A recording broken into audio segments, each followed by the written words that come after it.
Tudo começou no século III, quando os judeus foram expulsos da Palestina pelos romanos no processo de diáspora.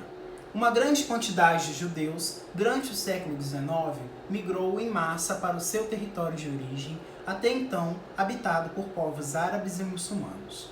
O conflito intensificou-se ao término da Segunda Guerra Mundial, com o avanço do movimento sionista judeu que defendia a formação do Estado de Israel. Durante esse período, 6 milhões de judeus foram exterminados em campos de concentração sob as ordens de Adolf Hitler. Assim, com o apoio internacional, principalmente pela ação norte-americana, a região foi dividida em 1948-1949 em 3 partes: Estado de Israel, Cisjordânia e faixa de Gaza. Desde então, Israel e os Estados Árabes protagonizaram uma série de guerras e que até hoje afetam a situação diplomática na região. Eu, como presidente do Brasil, concordo, assim como os Estados Unidos, o meu grande amigo Donald Trump, que está comandando aquela grande potência, que a Embaixada do Brasil deve ser transferida de Tel Aviv para Jerusalém. O povo judeu merece estar nesse lugar, porque está escrito na Bíblia, e este livro é sagrado. E como tal, Brasil acima de todos, Deus acima de tudo.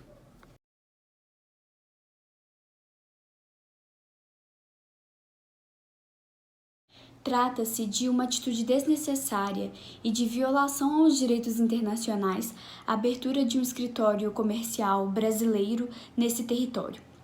Na verdade, até os dias de hoje, Palestina não tem um Estado soberano bem definido, e esse Estado só vai existir quando Israel liberar suas fronteiras na faixa de Gaza e retirar todos os seus soldados e civis da Cisjordânia.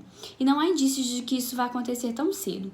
Quanto a Jerusalém, nem tem conversa. Israel decidiu ficar com toda a cidade, com exceção da região do Muro das Lamentações, que por questões religiosas é um bairro 100% judeu encravado na parte árabe de Jerusalém.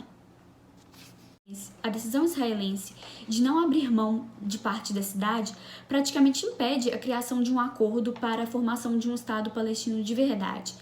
A comunidade internacional sempre reprovou tal decisão e então todas as embaixadas ficam situadas em Tel Aviv, a maior cidade de Israel. Movê-las de lá significaria apoiar uma decisão unilateral do governo, favorecendo o Estado de Israel. Donald Trump, vocês sabem, veio e quebrou essa regra. Agora, Bolsonaro prometeu que o Brasil seria a segunda nação relevante a fazer o mesmo. Acatar o que Israel quer, sem levar em conta os nossos anseios, significa escolher um lado no conflito que não nos diz respeito e jogar anos de diplomacia no lixo. Sem contar que essa decisão poderia causar uma instabilidade nas relações de fidelidade de comércio entre o Brasil e o mundo árabe. Aliás, com o mundo inteiro, como já aconteceu com o Egito, que mantém uma posição histórica de apoio à Palestina para a formação de um Estado independente.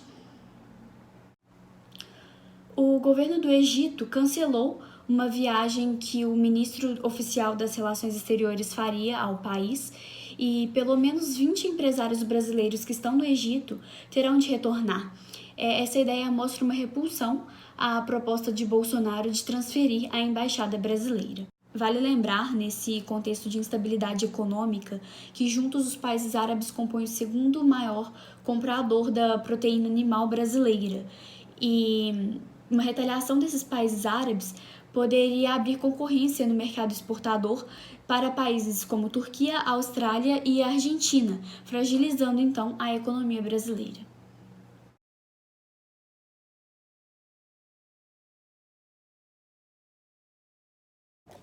Não adianta falar que o Brasil sofrerá economicamente depois dessa mudança, porque isso não é verdade.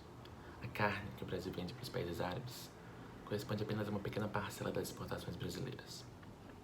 Nenhum país jamais sofreu nenhum tipo de prejuízo depois da mudança da embaixada para Jerusalém. Os Estados Unidos, por exemplo, depois da mudança, não sofreram mais nenhum tipo de ataque terrorista. A Guatemala não sofreu o mínimo de isolamento econômico.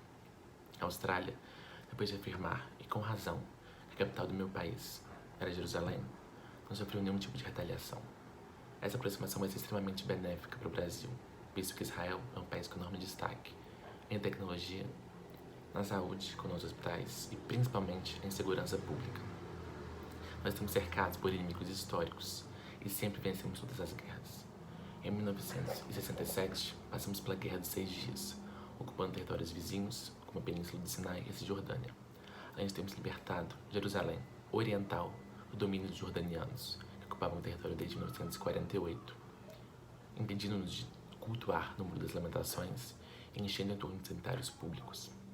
Em 1973, nós defendemos nossa população devidamente contra ataques dos palestinos no feriado de Yom Kippur. Enfim, essa mudança vai ser extremamente significante e trará muitos benefícios a todos a longo prazo.